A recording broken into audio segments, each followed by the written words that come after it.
அனைவருக்கும் வணக்கம். எல்லாம் எப்படி இருக்கீங்க? நம்ம இந்த ஒரு வீடியோவில் என்ன தெரிஞ்சுக்கிற போறோம்னா, இலங்கையில் ரீசெண்டாக நடக்க இருக்க 3 கோயிலுடைய திருவிழா விவரங்களை தான் பற்றி பார்க்க போகிறோம். இதில் முக்கியமாக ஃபர்ஸ்ட் ஆஃப் ஆல் பார்க்க போகிறது மட்டுவில் பன்றித்தலைச்சி கண்ணகை அம்மனுடைய மகா கும்பாபிஷேக பெருவிழா தான். ஆமாங்க, இந்த ஒரு கோயிலில் ரீசெண்டாக 12ஆம் தேதி பார்த்தீங்கன்னா கும்பாபிஷேகம் நடக்கிறதுனால இந்த கோயிலுடைய தலம், மூர்த்தி, அடுத்து பார்த்தீங்கன்னா தீர்த்தம், அடுத்து பார்த்தீங்கன்னா விருட்சம், அடுத்து பார்த்தீங்கன்னா இந்த ஒரு கோயிலில் உள்ள அம்மன் பார்த்தீங்கன்னா கும்பாபிஷேகம் முடிஞ்ச பிறகு என்னென்ன வாகனங்களில் உலா இருக்குது, அடுத்து பார்த்தீங்கன்னா இந்த கோயிலுடைய சிறப்பு அப்படின்னு சொல்லிட்டு நிறைய விஷயங்களை பார்க்க போகிறோம்.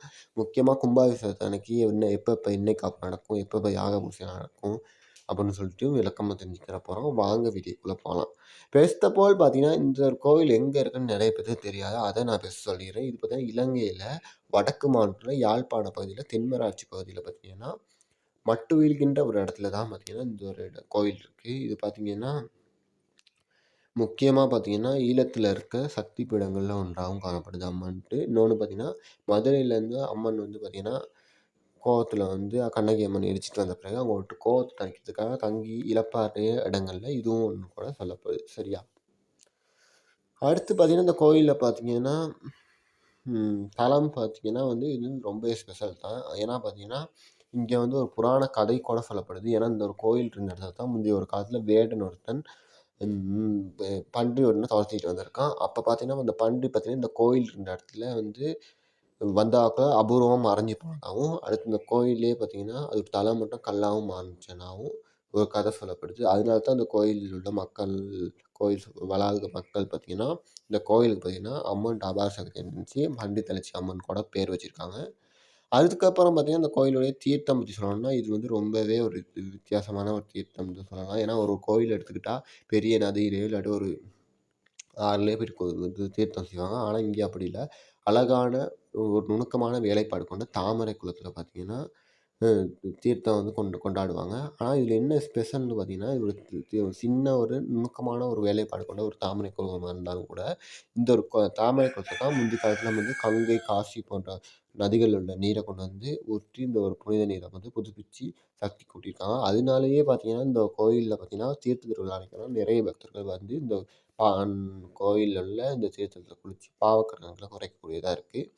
அடுத்து இந்த கோயிலில் பார்த்தீங்கன்னா விருட்சமாக பார்த்தீங்கன்னா பாலாவி அப்படின்னு சொல்கிற மரம் இருக்குது. அது என்னங்க பாலாவி மரம் அப்படின்னா வேறு ஒன்றும் இல்லைங்க. அதில் ஒரு வேப்ப மரத்தை தான் அப்படி சொல்கிறாங்க. ஆமாங்க, ஒரு நார்மலாக ஒரு அம்மன் கோயில்னாலே அங்கே வேப்ப மரம் தான் தலை விருட்சமாக இருக்கும். அதுமாதிரி இந்த கோயிலையும் வேப்ப மரம் தான் தலை விருட்சமாக இருக்குது.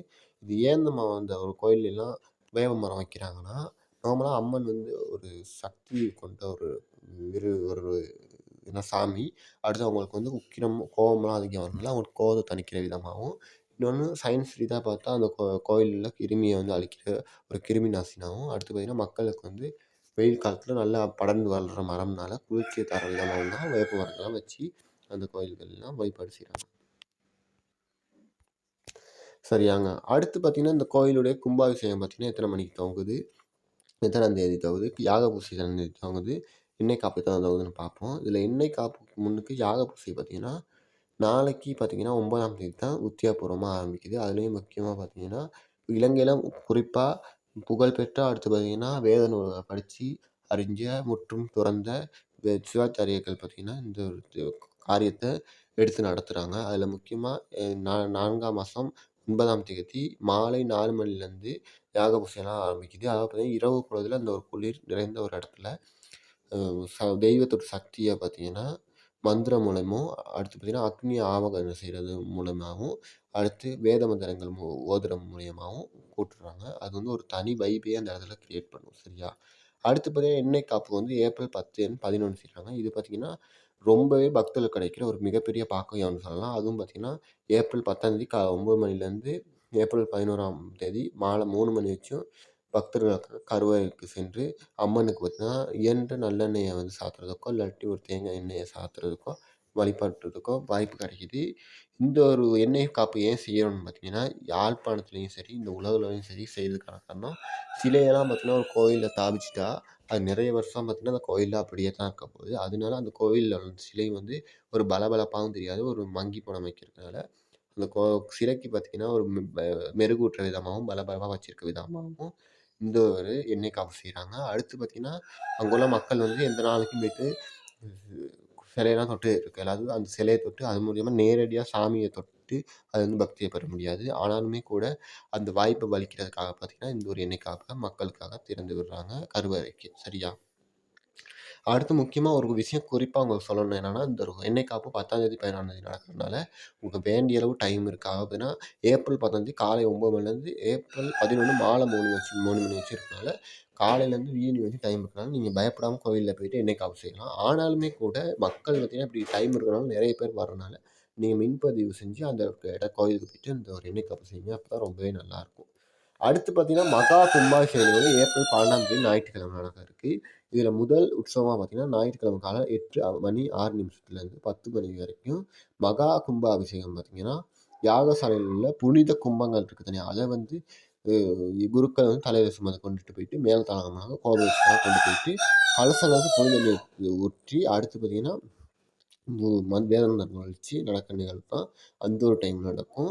அதுக்கப்புறம் பார்த்திங்கன்னா மக்களுக்கு வந்து அன்னதானம் நடக்கும். அடுத்து பார்த்திங்கன்னா அங்கே உள்ள சன்னிதானங்களுக்கு பார்த்திங்கன்னா உள்ள சுவாமிகளுக்காக விநாயகர், முருகன், நான் சொன்ன மாதிரி வைரவருக்கெல்லாம் பார்த்திங்கன்னா அந்த கலச நீரால் பார்த்திங்கன்னா அபிஷேகம் செய்யப்படும். அடுத்து பார்த்திங்கன்னா சன்னிதானங்கள் உள்ள கலசங்களுக்கும் அன்னதானமில் இது அபிஷேகம் செய்யப்படும். அதுக்கப்புறம் பார்த்திங்கன்னா இந்த கும்ப அபிஷேகங்கள்லாம் முடிஞ்ச பிறகு அன்னதானம் நான் சொன்ன மாதிரி வழங்கப்படும். சரியா? அதெல்லாம் எல்லாம் வெயிட் பண்ணி சாப்பிட்டு வீட்டுக்கு போக பாருங்கள். டைமை வேஸ்ட் பண்ணாதீங்க. சரியா? அடுத்து வந்து இந்த கும்பாபிஷேகம் சும்மா நடந்து முடிச்சுட்டு மட்டும் இருக்காது. அதுக்கப்புறம் 48 நாட்கள் மண்டல அபிஷேகம் பூசையும் பார்த்தீங்கன்னா இந்த ஒரு கோயிலில் இருக்கனால பக்தர்கள் தினந்தோறும் பார்த்தீங்கன்னா வந்து இந்த கோயிலுக்கு பூ, பழம், தேநெய், இளநீர் அப்படின்னு சொல்லிட்டு உதவி செய்யுங்க. முக்கியமாக வந்து அன்னதானம்லாம் போட்டால் சாப்பிடுங்க. அதெல்லாம் ஒரு புண்ணியம். அடுத்து இந்த கோயிலுக்கு வந்து உபயம் கொடுக்குறோன்னா உங்களுக்கு சல்லி உதவி எதுவும் கொடுக்குறாங்கன்னா அந்த கோயிலுக்கு தொடர்பு கொண்டு உபயமோ இல்லாட்டி சல்லி உதவியோ கொடுங்க. சரி, நம்ம இப்போ இந்த கோயிலில் வந்து இந்த கும்பாபிஷேகம் நடந்த பிறகு உள்ள வாகன விவரங்களை பற்றி பார்க்கலாம். அதில் முக்கியமாக இந்த கும்பாபிஷேகம் நடந்த பிறகு 3 வாகனங்கள் வலம் வர இருக்குது. அது எத்தனை மணிக்கு வரும், எப்போ வரும் அப்படின்னு சொல்லிட்டு ஒரு உத்தியோகபூர்வ தகவல் என்னன்னு தெரியல. நான் நினைக்கிறேன் இந்த கும்பாபிஷேகம் வந்து ஒரு 3 மணி 2 மணி வாக்கில் முடிஞ்ச பிறகு அந்த ஒரு ஏப்ரல் 12ஆந்தேதி அந்தி வாக்கில் பார்த்தீங்கன்னா இந்த ஒரு வாகனங்கள்லாம் வரும்னு தான் நினைக்கிறேன். என்னத்துல உத்தியோகபூர்வ தகவல் கிடைச்சா நான் சொல்கிறேன், இல்லாட்டி நீங்கள் தேடி பாருங்கள். அதில் 3 வாகனங்கள் வர இருக்குது. ஒன்று விநாயகர் மூஞ்சிர் வாகனம் வர இருக்குது. அடுத்து பார்த்தீங்கன்னா கிளி வாகனம், சிம்ம வாகனம், கண்ணகி அம்மனை தூக்கிட்டு வர இருக்குது. அடுத்து பார்த்தீங்கன்னா வைரவர் வாகனம் பார்த்தீங்கன்னா நாய் வாகனத்தில் வர இருக்காரு. இது ரொம்பவே நல்லாயிருக்கும். எப்படின்னா ஒரு அம்மா, பிள்ளை, காவல் லாலி அப்படி 3 பேரும் வந்து அப்படி இருக்குமோ அது மாதிரிக்கு இந்த ஒரு உற்சவம் காணப்படும். ரொம்பவே சிறப்பாக இருக்கும். அடுத்து பார்த்தீங்கன்னா இந்த கோயிலில் முக்கியமான பழக்கவழக்கங்கள், நேர்த்திக்கடன்கள் இருக்குது. அதை கொஞ்சம் பார்த்துட்டு போயிடலாம். இந்த கோயிலில் மட்டுக்கும் பகுதியில் உள்ள கோயில்னால இந்த கோயிலில் வந்து எப்பயுமே மக்கள் பார்த்தீங்கன்னா நேர்த்திக்கடனா பொங்கல் இல்லாட்டி பாயாசம் தான் வச்சு வழிபடுவாங்க. இது ஏன் வழிபடுறாங்கன்னு தெரியல. கமெண்ட்டில் தெரிஞ்சால் அதை பற்றி சொல்லுங்கள். அடுத்து பார்த்தீங்கன்னா இங்கே உள்ள கண்ணகை அம்மனுக்கு பார்த்தீங்கன்னா ஒரு இன்னொரு நேர்த்திக்கடனும் செய்கிறாங்க. அது என்னன்னு பார்த்தீங்கன்னா முக்கியமாக மக்களுக்கு வந்து கால் வலியோ கை வலியோ ஏற்பட்டால் அங்கே உள்ள மக்கள் வந்து இந்த சுவாமிக்கு வந்து மண்ணூர்வலம் செஞ்சு வழிபடுறாங்க. இது என்ன நோக்கம், இதில் உள்ள தாற்பயம் என்னன்னு தெரியாது. நீங்கள் எதுவும் கமெண்ட்டில் தெரிஞ்சால் சொல்லுங்கள்.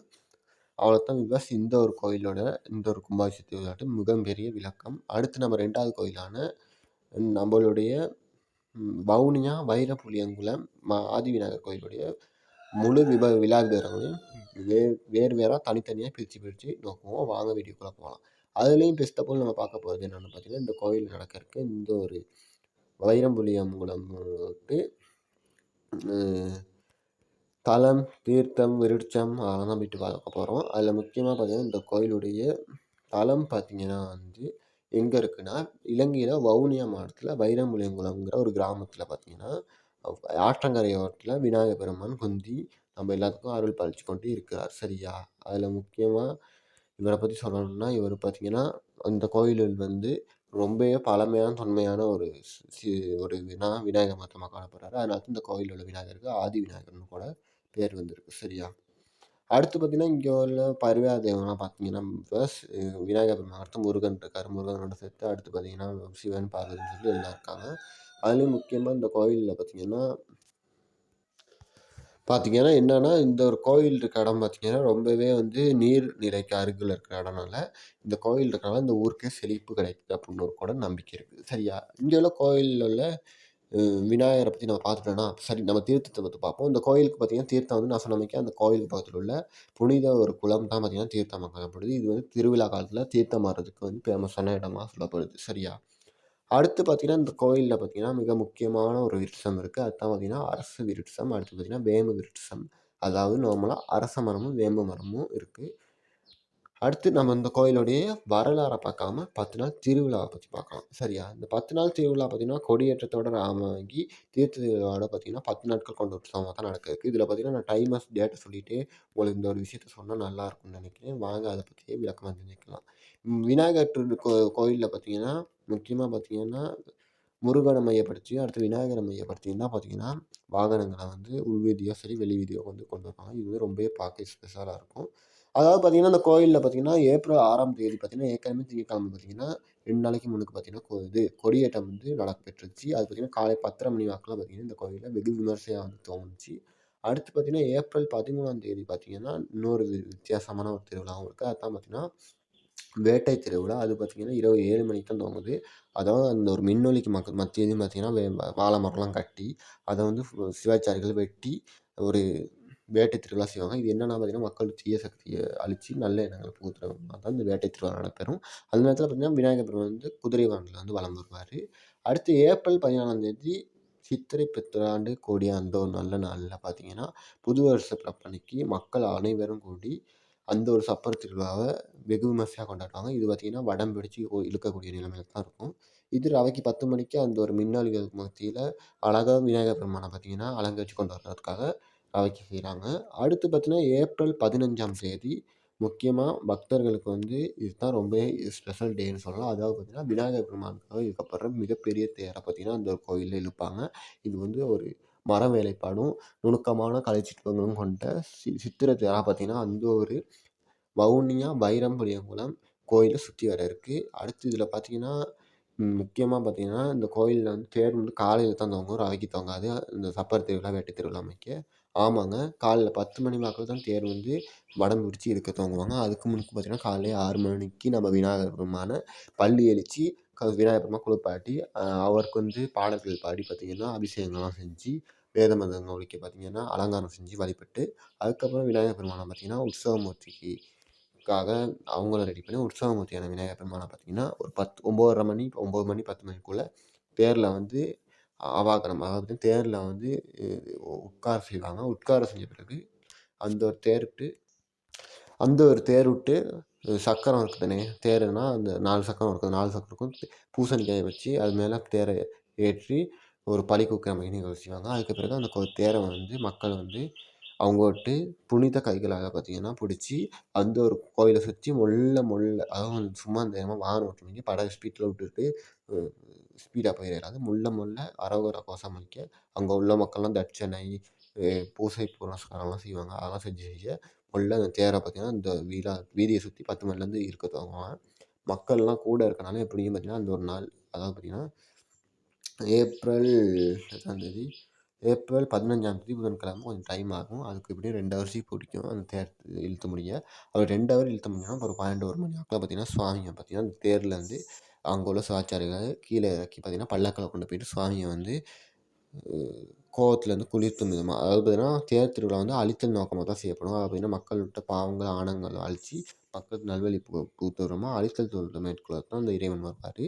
அதனால அவர்ட்ட இந்த கோவத்த தணிக்கிற விதமா இறக்குன உற்சவமூர்த்தியான விநாயகர் பெருமான அருங்கம்புல் அதாவது பார்த்தீங்கன்னா, முக்கியமா மத்த கோயில்கள்ல பச்சை நிற வஸ்திரங்கள், பச்சை நிற பூக்கள், பச்சை நிற இலைகள கொண்டு தான் வச்சு செய்வாங்க. ஆனா, விநாயகர் பெருமான் வந்து அருங்கம்புல்ல வந்து மெயினா வந்து விரும்புறதுனால, அருங்கம்புல்லாலேயே அவர்ட்ட கோவத்த வந்து தணிக்கிற விதமா, அருகம்புல் மாலை, அருங்கம்புல் பிரசாதம், அருங்கம்புல் வச்சு விநாயகர் பெருமான வந்து அலங்கரிச்சு, அவர்ட்ட கோவத்த தணிச்சு, அடுத்து பார்த்தீங்கன்னா, பச்சை நிற பட்டு துணிகள், அடுத்து பச்சை நிற வஸ்திரங்களால அலங்கரிச்சு பூஜை புனஸ்காரம் நடக்கும். அதுக்கப்புறம் பார்த்தீங்கன்னா, மக்களுக்கு வந்து மகேஸ்வர பூஜைய தொடர்ந்து பார்த்தீங்கன்னா, அங்குள்ள அன்னதான மடங்கள் அதில பார்த்தீங்கன்னா, அன்னதானமும் வழங்க காத்திருக்காங்க. எப்ப ஏப்ரல் 15 இது எப்படியும் அன்னதானம்லாம் குடுக்க ஒரு 1 மணி 2 மணி ஆயிரும். ஆனா பார்த்தீங்கன்னா, அந்த கோயில் திருவிழா தேர் பார்த்தீங்கன்னா, காலையிலேயே துவங்கினனால தேருக்கு வரவும் காலைல வெள்ளன வந்துருங்க.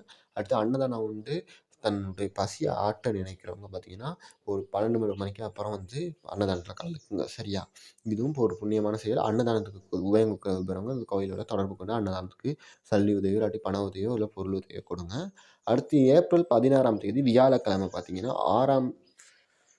6 மணிக்கு, இரவு 6 மணிக்கு பார்த்தீங்கன்னா, தீர்த்த திருவிழா அந்த கோயில்ல இரவு நேரத்தில நடக்குது. மத்த கோயில்கள்லாம் பார்த்தீங்கன்னா, காலை பொழுதிலேயே வெளிச்சத்துக்கு மத்தியில பார்த்தீங்கன்னா, மக்கள் செய்வாங்க. ஆனா இந்த கோயில்ல இரவு நேரத்தில நடக்கிறது வித்தியாசமா பார்க்கப்படுது. அதுவும் எங்கேயும் இப்படி சாக்கடைல நடக்குது. அதனால மக்கள் நெறைய பேர் இந்த இரவு நேரத்தில குளத்தில இருட்டு பொழுதுல செய்றது வேற லெவல் இருக்கும். சுவாமிய பார்த்தீங்கன்னா, தீர்த்த கரையில கொண்டு போயிட்டு குளிப்பாட்டி, எல்லா பூசையும் முடிஞ்ச பிறகு பக்தர்கள் நீராடி பாவங்கள போக்குற விதம் பார்த்தீங்கன்னா, ரொம்பவே நல்லாயிருக்கும். அடுத்து ஏப்ரல் 17ஆம் தேதி வெள்ளிக்கிழமை அன்னைக்கு இரவு பார்த்தீங்கன்னா, பூங்காவன திருவிழா இந்த ஒரு விநாயகர் கோவில்ல பார்த்தீங்கன்னா, வெகு விமர்சையா பார்த்தீங்கன்னா நடக்கும். இது வந்து சுவாமி வந்து சரி விவஸ் இந்த கோயிலுடைய விழா விவரங்கள விளக்கமா பார்த்தாச்சு. அடுத்து பார்த்தீங்கன்னா, நம்ம வந்து பார்க்க இருக்கிறது சாண்டிலிப்பாய் நாகபூஷணி அம்மன் ஆலயத்துடைய வருடாந்த மகோத்சவத்த பத்தி தான். சரிங்க. நான் பிழையா சொல்லிட்டேன். அதாவது பார்த்தீங்கன்னா, சண்டிலிப்பாய் சீரடி நாகபூஷணி அம்மன் ஆலயம் தான். இத பத்தி தான் நம்ம வந்து இப்ப பார்க்க போறோம். இதில முக்கியமா ஃபர்ஸ்ட் ஆஃப் ஆல் இந்த கோயில் எங்க அமைஞ்சிருக்கு? இதோட வரலாறு என்ன? தலம், திட்டம், மூர்த்தி அத பத்தி பார்த்துட்டு, விருட்சத்த பத்தி பார்த்துட்டு, அப்புறம் மகோத்சவத்த பார்க்கலாம். வாங்க வீடியோக்குள்ள போலாம். விவஸ் அதுக்கு முன்னாடி நம்ம இந்த கோயிலுடைய மகோற்சவத்த பத்தி பார்த்துடலாம். அதில ஏப்ரல் 5ஆம் தேதி தான் இந்த கோயிலுக்கு கால்நாட்டு விழா நடந்துச்சு. அதுவும் பார்த்தீங்கன்னா 10:30 மணி வாக்குல நடந்துச்சு. இது என்னன்னு சொன்னா, இப்போ ஒரு கோயில்ல வந்து திருவிழா நடக்கறவங்களுக்கு அதோட ஆரம்ப நிகழ்வா கொடியேற்றி நடக்கிறது தான் இந்த கால்நாட்டு விழா. அது ஒரு மரத்த வந்து நடுவாங்க. அதுதான் கால்நாட்டு விழா. அடுத்து பார்த்தீங்கன்னா, ஏப்ரல் 15ஆம் தேதி தான் பார்த்தீங்கன்னா, கொடியேற்றம் நடக்கிறது. காலைல 11 மணிக்கு.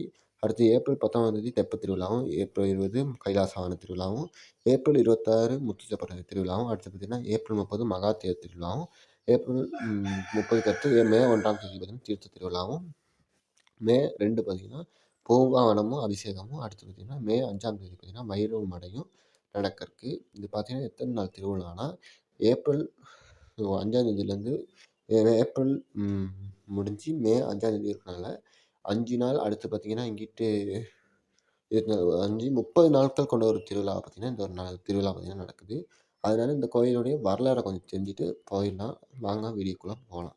அதில முக்கியமா பார்த்தீங்கன்னா, இந்த ஒரு சீரணி கோயில் பார்த்தீங்கன்னா, நாகபூசணி அம்மன் கோயில் இருக்கே, நயினை நாகபூசணி அம்மன் கோயில். அந்த கோயில் டப்பு கொடுக்குற அளவுக்கு ஒரு ஒத்துமை கொண்ட ஒரு தலம் தான் சொல்லலாம். ஏன்னா, நயினை நாகபூசணி அம்மன் கோயிலும் பார்த்தீங்கன்னா, அங்க உள்ள நாகங்களால பூஜிக்கப்பட்டு பாதுகாப்பா குடையா நின்ன ஒரு தலம். அதுமாதிரிக்கு இங்கே உள்ள இந்த சீரழி சண்டிலிப்பாய் நாகபூசணி அம்மன் கோயிலும் பார்த்தீங்கன்னா, இங்கே உள்ள நாகங்களால பூஜிக்கப்பட்டும், இங்கே உள்ள நாகங்களும் அந்த ஒரு அம்மனுக்கு கொடை பிடிச்சும் கொண்ட ஒரு வரலாற்று தலம் தான் இந்த ஒரு சிப்பாய் சீரணி நாகபூசணி அம்மன் கோயிலும் தான். சரியா?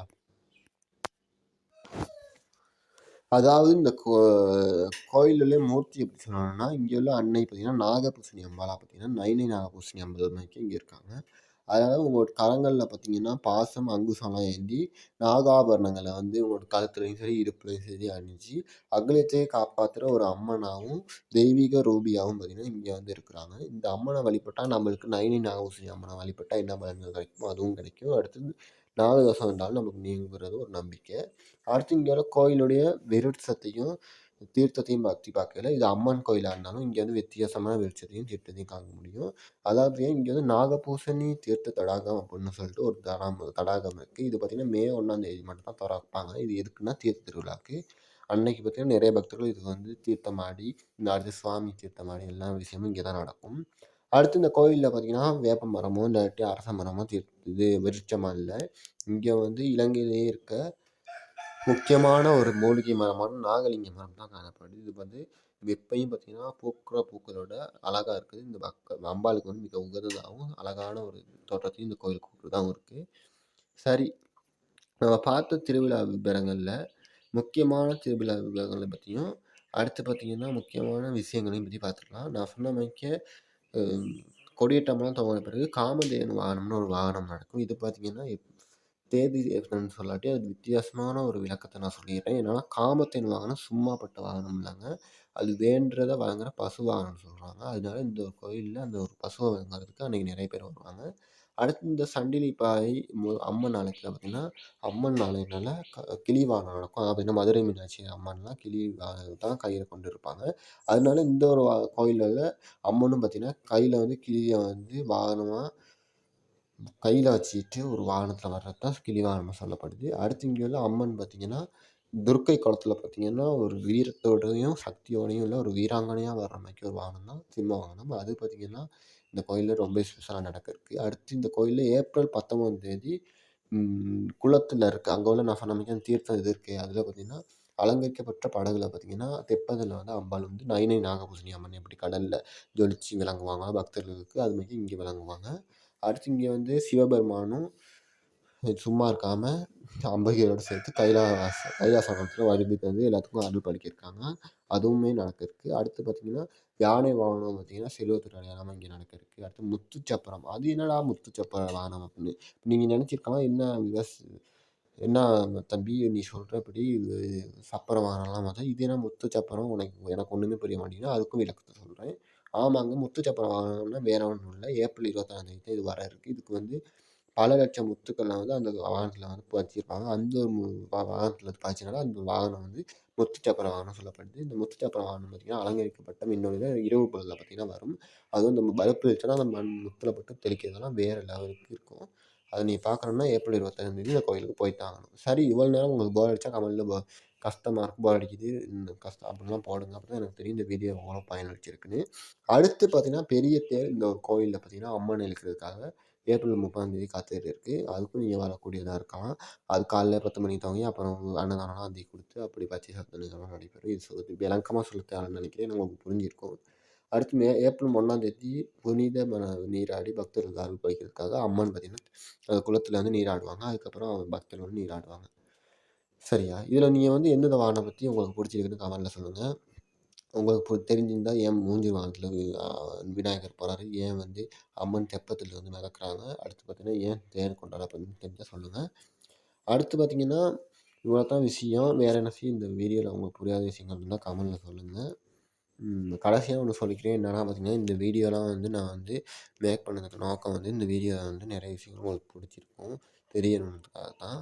இதெல்லாம் பத்தி நான் எங்கன்னா எடுத்தேன்னு பார்த்தீங்கன்னா, இலங்கையில பார்த்தீங்கன்னா Facebook வந்து எல்லாம் பாய்க்கனால, Facebookல பார்த்தீங்கன்னா வந்து கோயில் திருவிழா பத்திலாம் போடுவாங்க. அதில நான் தான் முக்கியமா இந்த திருவிழாலாம் தேடுவேன். அதில கிடைச்ச 3 திருவிழாக்கள் விவரங்கள தான் இந்த ஒரு வீடியோல ஏஐ உதவியோட உங்களுக்கு சொல்லியிருக்கேன். இதில நிறைய பிழைகள், குறைகள், அடுத்து பார்த்தீங்கன்னா உங்களுக்கு பிடிக்காத விஷயங்கள், நான் தப்பா சொல்லியிருந்தா உங்க கமெண்ட்ல சொல்லுங்க. அடுத்த வீடியோல சந்திப்போம். பாய். நன்றி. இந்த வீடியோ 30 நிமிஷம் லென்த்தா போகும்னு நினச்சேன். ஆனாலும் என்னால முடியல. ஏன்னா பார்த்தீங்கன்னா, இவ்வளோ தான் கன்டென்ட் இருக்கு. அதனால இந்த குறைஞ்ச கண்டென்ட்டா இருந்தாலும் இதில 3 திருவிழாக்கள் பத்தி சொன்னனால நிறைய பேருக்கு இந்த வீடியோ ஷேர் பண்ணுங்க. ஷேர் பண்ற மூலியமா பார்த்தீங்கன்னா, இலங்கையில உள்ள பக்தர்களும் சரி, இந்தியாவில நிறைய பக்தர்களும் சரி, இந்த ஒரு கோயில் விழாக்கள்லாம் பார்த்து இலங்கையில எப்படிப்பட்ட கோயில்கள், இப்படி பன்றி தலை கல்லா மாறின கோயில்கள், அடுத்து பார்த்தீங்கன்னா 30 நாள் திருவிழா நடக்கிற சண்டிலிப்பாய், நாகப்பட்டினம் அம்மன் கோவில் அப்படிலாம் இருக்கிறது தெரிஞ்சுக்கிடுவீங்க. முக்கியமா இந்திய பக்தர்கள் இத வந்து நிறைய பேர் பார்க்கறனால, அங்க உள்ள பக்தர்களுக்கு வந்து இன்னுமே ஷேர் பண்ணீங்கன்னா ரொம்ப நல்லாயிருக்கும்.